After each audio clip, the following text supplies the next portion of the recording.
आई हम आप सबके छोट भाई गायक विदेशी लाल यादव आज हमने के एगो भजन से सेवा सबके सामने प्रस्तुति बा। ये भजन के लेखक हमार गुरु गीत संगीत में ले आवे हमार पिताजी आदरणीय श्री बच्चा लाल यादव जी। हम दोनों भाई बहन इस भजन को गा रहे हैं आप सबके बीच में। आप सबके प्यार दुलार आशीर्वाद के आकांक्षी हैं और पूरी टीम हमारी वही प्रिंस पांडे जी, केशु भैया, आनंद गाजी पुरी जी, कैमरा पे बबलू भाई, सबको ईश्वर सन्मत दे और प्रभु की कृपा आप सब पे बनी रहे। प्रेम से बोलिए श्री सद्गुरुदेव भगवान की, श्री बांके बिहारी लाल की। ओम नमः पते पार्वती हर हर महादेव। कि सद्गुरु स्वामी के सुरतिया रखब हिया में बसाई। सतगुरु स्वामी के सुरतिया रखब हिया में बसाई, हिया में बसाई, रखब हिया में बसाई, रखब हिया में बसाई। ओम नाम वाली गायब गीतिया भव से पर हो जाई। ओम नाम वाली गायब गीतिया भव से पर हो जाई।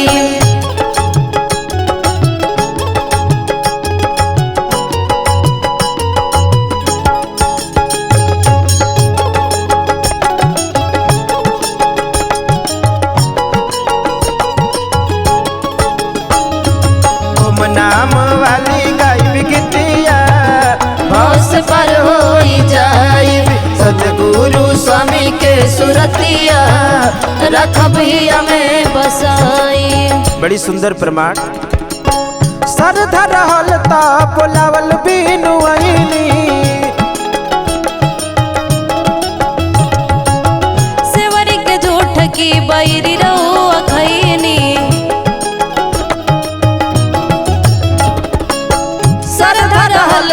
बोलावल बीनु आईनी, सेवरी के झूठ की बैरी रहुआ खैनी। पुछनी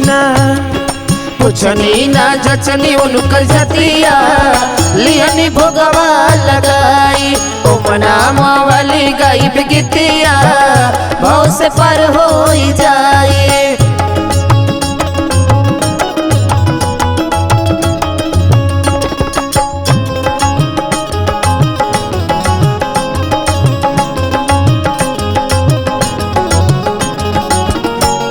हरि बोल हरि बोल।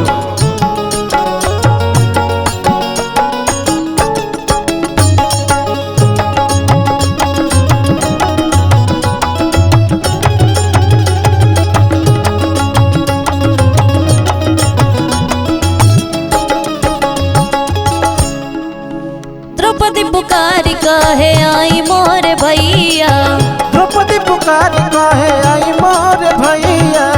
सभा के बीच आज केहू ना सहैया, सभा के बीच आज केहू ना सहैया। द्रौपदी पुकारी कहे आई मोर भैया, सभा के बीच आज केहू ना सहैया। बहिनी के रखनी जतिया दिहनी सरिया बढ़ाई। ओम नाम वाली गायब गीतिया भव से पर हो जाई। सतगुरु स्वामी के सुरतिया रखब हिया में बसाई। ओम नाम वाली गायब गीतिया भव से पर हो जाई। सतगुरु स्वामी के सुरतिया रखब हिया में बसाई।